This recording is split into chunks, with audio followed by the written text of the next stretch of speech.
Tonight on an all-new Need to Know, it was an effort that launched more than 2 decades ago to engage youth on city streets and to help teens find alternatives to drugs, gangs, and violence. How it's working, what's changed, and why we need to do our part to help young people find a pathway to peace. That's next.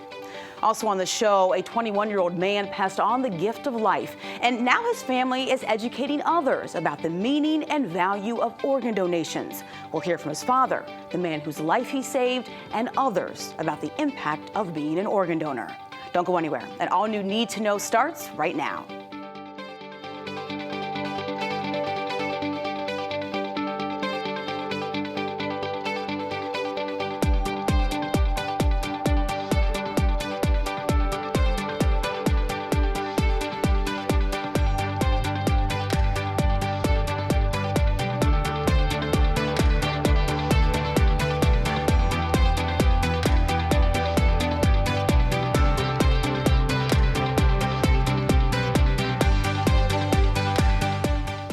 It was 1998 when former Rochester Mayor Bill Johnson founded an outreach program focused on helping and inspiring young lives at risk of getting involved in crime or violence for the sake of survival.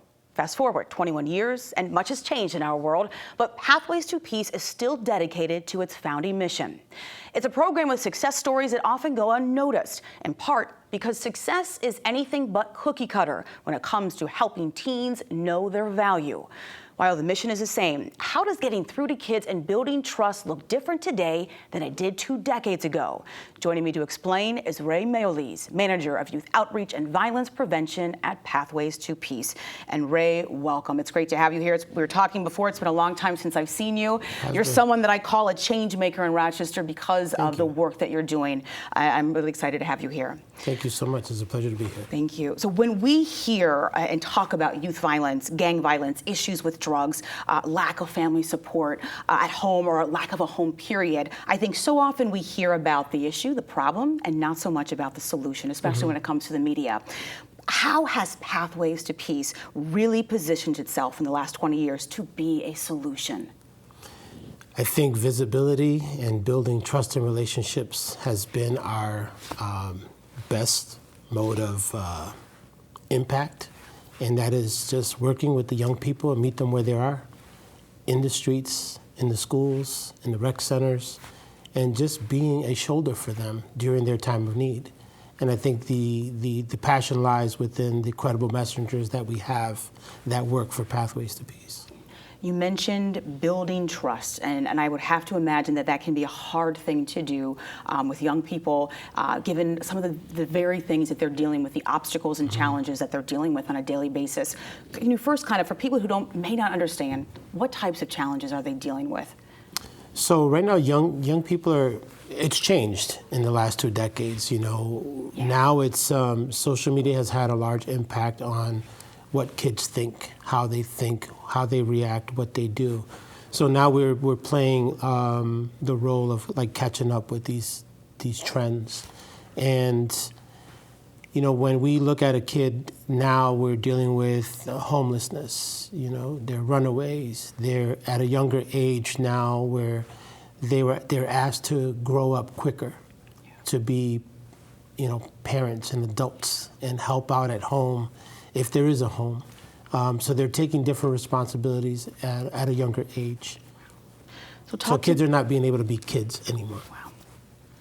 Talk to me about how you build that trust.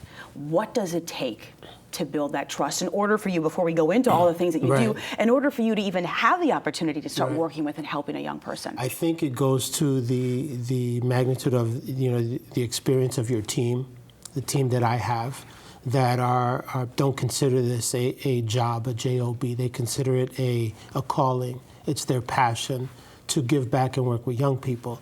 Somewhere down the line, somebody reached out and was a mentor for us. So this is our way of giving back and meeting the young kids where they are. And I think it's being responsible and accountable to a young person who has lost faith in trust in family and friends because they've lost that feeling of LOVE, of love. So now it's being visible and being there and giving them the attention they need to be able to let their guard down, to open up and share what they're feeling. So I think it starts with the team, and what the mission is to build those trusting relationships to be able to disrupt and de-escalate disputes. They need to be able to feel comfortable to come to you. So without that trust and that relationship, you won't get the ladder. Let's break down the many things that you do. And I know we were talking about this, every single day is different. Yes. So just give our viewers an idea of a day in your life. So a day could start as early as 3 or 4 in the morning, getting a page because a young person was shot, stabbed, or assaulted. So that would be somebody getting a call, which would be either myself or the team, and we would respond to the hospital to de-escalate any further retaliation. Make sure no one else is hurt. Make sure everybody is safe. Make sure the community is safe and the environment is safe for that victim to be released from the hospital and go back to. And we're part of a group called the Rochester Youth Violence Partnership. So we partner with many agencies that help have all those resources to make sure that the safety is #1 priority. So that could start at as early as 3, 4, or 5 in the morning. It doesn't really make a difference. We're on call 24/7 for that. Throughout the day, you can get all kinds of different things. You know, there was a fight at school, a fight in the streets, a fight might take place in the neighborhood, and we're there to, unfortunately, reacting to incidents of violence and trying to de-escalate any further disputes. So that could just take you another toll. On the flip side is doing the prevention aspect, and that is doing outreach on a daily basis at schools, at libraries, at rec centers, and just being visible and building those trust and relationships. So it's someone where young people can feel, I know I'm going to see Mr. Mike today. I know I'm going to see Miss Joy today, Miss Kayla, Miss Anthony, Mr. Anthony. You know, I'm going to see these people on a regular basis. They're not going to be somebody I'm going to look for and not be able to find. I'm going to be able to find this person. And speaking of that, you are stationed, so I should point out to our viewers that Pathways to Peace is a Department of Recreation and Youth Services program. Yes. So you are stationed throughout the city, Yes. your teams, so Yes. in all 4 quadrants. Yes. So where exactly can young people find you if they need you? So, you know, right now my office is at 400 Dewey, and that is right, you know, that's the headquarters for the Department of Recreation and Youth Services. All the rec centers have access to us where they can call us and we can show up anytime we're needed. So we are stationed at Edgerton Recreation Center. We're at Flint Recreation Center, the R Center there. We're at the Ryan Center in Webster Bay Parcells, and we're also at Carter Street and North Street. So we're at all the major R centers throughout the city. So talk to me a little bit about success stories. And I, as I mentioned in the lead-in to this segment, success has a different look depending on Yes. an individual story. And I Yes. was reading about some of these stories. A young person who had a GED and a job, who had no parental support, but found that support at Pathways to Peace. Someone who was able to get their GED then went on to a 4-year college, a local college. Someone else who was able to celebrate years of sobriety because of support from Pathways to Yes. Peace. Talk to me about, maybe there's one particular story that really touched you. And it's one of those, actually, and it was very recent, like about a week and a half, 2 weeks ago. And I was talking to your representative from WXXI, and we got a call from a young lady who worked with one of our former YISs, Bev Jackson and Mike Brooks, and she asked, she says, "Is this Mr. Ray?" I'm like, "Yes." She goes, "You might not remember me," and this was like, 7, 8 years ago. And I'm thinking, okay, what's your name? And she told me her name, and then she says, "Well, I graduate, I walk the stage this coming May in SUNY Brockport, but I'm calling because I'm looking for a job, and I would like to do the same thing that was done for me, and that was just give me a chance." Yeah. And she was not one that I would ever think would have walked the stage because of the issues she had as a youngster. Are there also stories, I would have to imagine, where maybe something slipped through the cracks, you felt as though you weren't able to reach that teen, that young person, and the outcome wasn't necessarily a positive one? Unfortunately, that does happen, and I think I share that with the team. We cannot save everybody. We try to save as many as we can, and our goal is to save every single person. every young person and get them free and on the right path. However, we lose and have lost some to violence in the streets. Some that have made changes and their past came back to haunt them. And it's unfortunate that those things happen. And they hurt every single time that happens. Yeah. Are there ways, communities around the country, and also some people within our own community here in Rochester have frankly put it, they've given up on our youth. And I want to know, they might hear news reports, read stories, and they think to themselves, oh my gosh, someone should do something, and then they go back inside their little bubble, having done nothing. So is there a message that you would share to people in our community and those tuning in, and when you would say, you do have a role, there is something that you can do, and here's what that might look like? First, I would say shame on them for giving up on the youth. Never give up on the young people. They are the future. They are how we live day in, day out.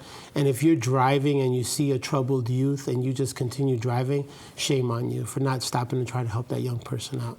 And it's sad that that we even have to have this conversation, because you look at yesteryear, kids used to hang out and play and stick ball until the lights turned out and it was dark. Then it's time to go home. Kids are out now 3, 4, 5 in the morning. They need that structure. They need discipline. They need love. And I go back to the LOV. They need that. They need that structure. And if you're not providing that structure, then you're not doing them justice. So I would say to get involved with young people is meet them where they're at. Don't try not to be their friend. Be their mentor. Try not to be you're a parent, and really be a parent instead of a friend. And I was reminded that recently, so. Great advice. We were out of time, but I want to thank you so much for what you do and for joining me today. Ray Mayolese, Manager of Youth Outreach and Violence Prevention for Pathways to Peace. And you can learn more or directly contact Pathways to Peace by calling 585-428-6339. In the U.S., more than 36,000 organ transplants were performed in 2018. According to the United Network for Organ Sharing, that number set a record high since national transplant data were first collected in 1988. But here's the thing. The organ shortage continues. Right now, there are more than 100,000 people of all ages and backgrounds on the national transplant waiting list.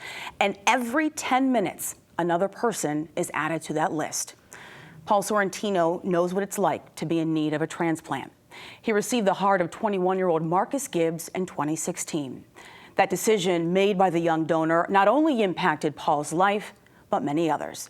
Joining me in the studio to share Marcus's story and discuss the myths, facts, and value of transplants is Scott Gibbs, the father of donor Marcus Gibbs. Paul Sorrentino, the recipient of Marcus's heart, and Rob Kochik, Executive Director of Finger Lakes Donor Recovery Network. Welcome to all of you, and I appreciate you being here today. Thank you. According to the Department of Health and Human Services website, 95% of U.S. adults support organ donation, but only 58% are signed up as donors. So, Rob, is there any understanding as to why this gap exists and why we are not seeing more people register? I think it's really just one of those conversations that many family members never get around to having. And that's why, our work is to really encourage, and hopefully all your viewers at the end of this segment will have that conversation and let their loved ones know what their wishes are. And as you know, the work that we've done over the last few years has made it easier for New Yorkers to document their wish on the organ donor registry, either at the DMV office, through the Health Insurance Exchange, or some other avenues. Well, I want to talk to you, Scott, about your son, Marcus. He was 18 years old. He renewed his driver's license and made the decision at that time to be an organ donor. Tell us about Marcus. He's the oldest of your 3 sons. What was he like, and what do you want people to know about his life? Well, I think the fact that he decided to be an organ donor says a lot at a young age like that. He had a zest for life. He wanted to live. He wanted to make an impact, a significant impact in his life. And very clearly, I think that's why he made that decision. I didn't know. I actually didn't know that he made that decision. My wife knew and had talked to him about it, but it wasn't till the day of his passing that I was asked to sign off on what I thought was permission to donate the organs, and it wasn't. It was actually a sign off that I'd been informed that he was going to be an organ donor. And I said, "What do you mean?" And they said, "He decided. It was his. He already decided that was his path."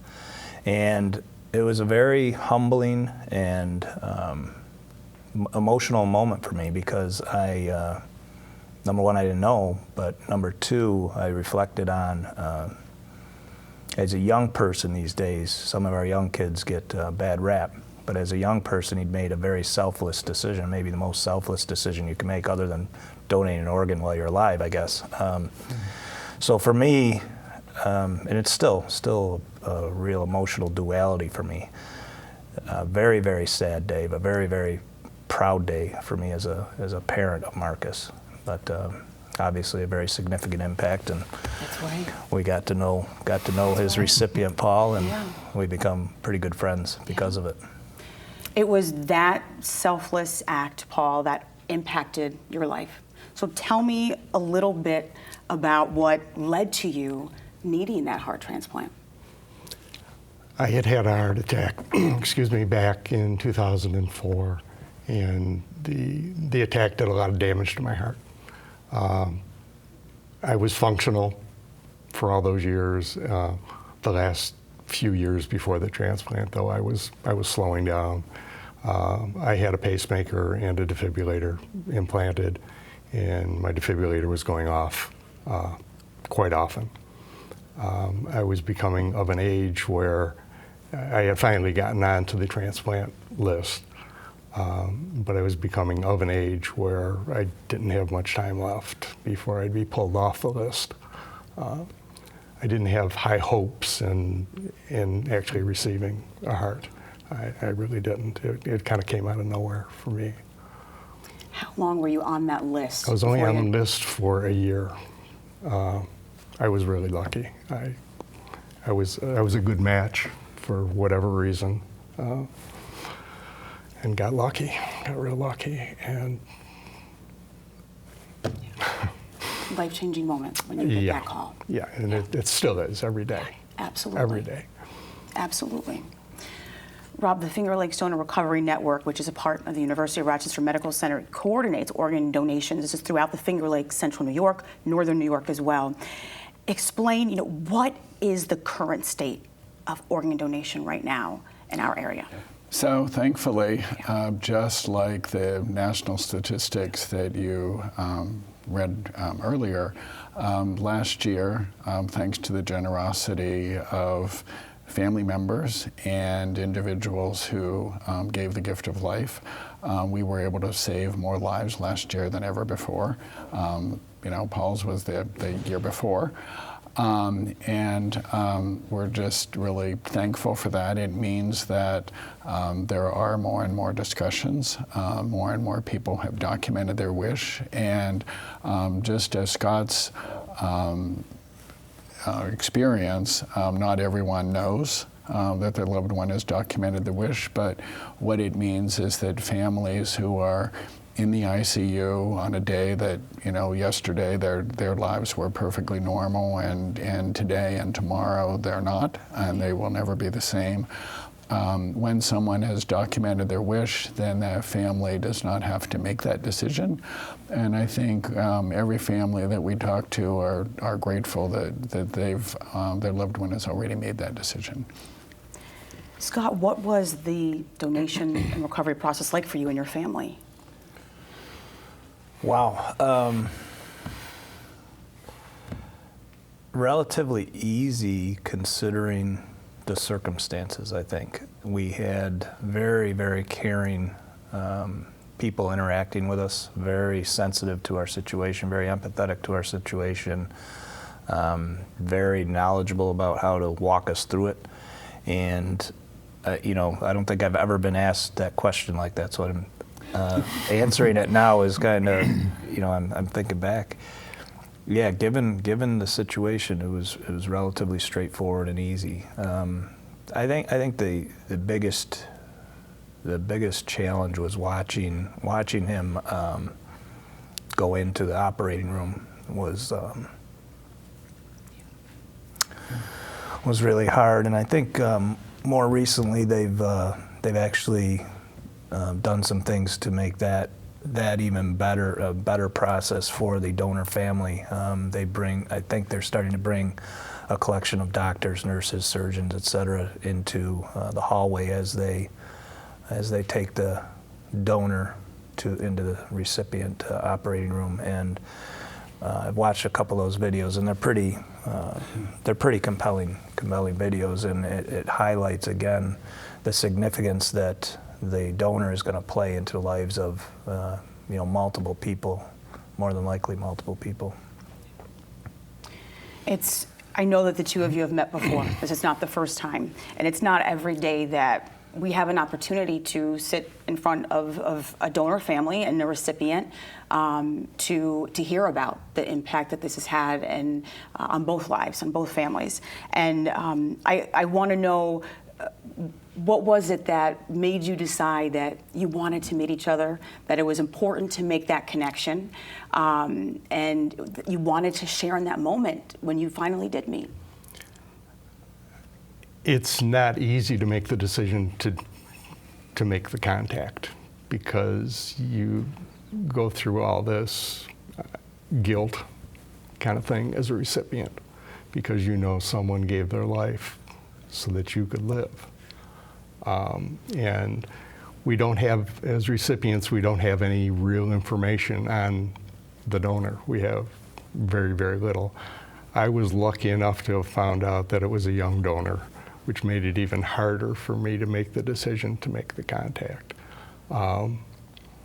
So I went through happiness and sadness and guilt, and I felt lucky. So it was all those emotions that kept going back and forth, and I really needed to make the contact, because I knew that if what the family had gone through, I wanted to give them the opportunity to know me and to know I appreciated what their loved one had given me. And I think Paul said happiness, sadness, and guilt. We've gone through the same exact feelings, and I'm very fortunate that my wife and I are aligned as far as trying to move forward collectively for a greater good. And we've been fortunate to meet Paul's wife, and the empathy that the two of them feel for our family is huge. I mean, Joyce, it's tough for Joyce to be with us because she immediately goes into mother and nurturing mode, and you can tell she just feels Sue's pain so much. And as much as I want to feel Sue's pain, I didn't bear Marcus, I didn't give birth to Marcus, and I'll never be able to feel as much pain as my wife has felt. I wish I could, but I can't, but you can tell Joyce can. And for her to go through that duality of emotions is both inspiring and sad, and sometimes, Sue and I haven't talked about this emotion, but sometimes I feel weirdly guilty to liking Paul so much, knowing that the reason Paul is alive is because someone else that I care about is not. So it's been hard, but we talked about it earlier today. We're both really grateful that we like each other. That's made it easier.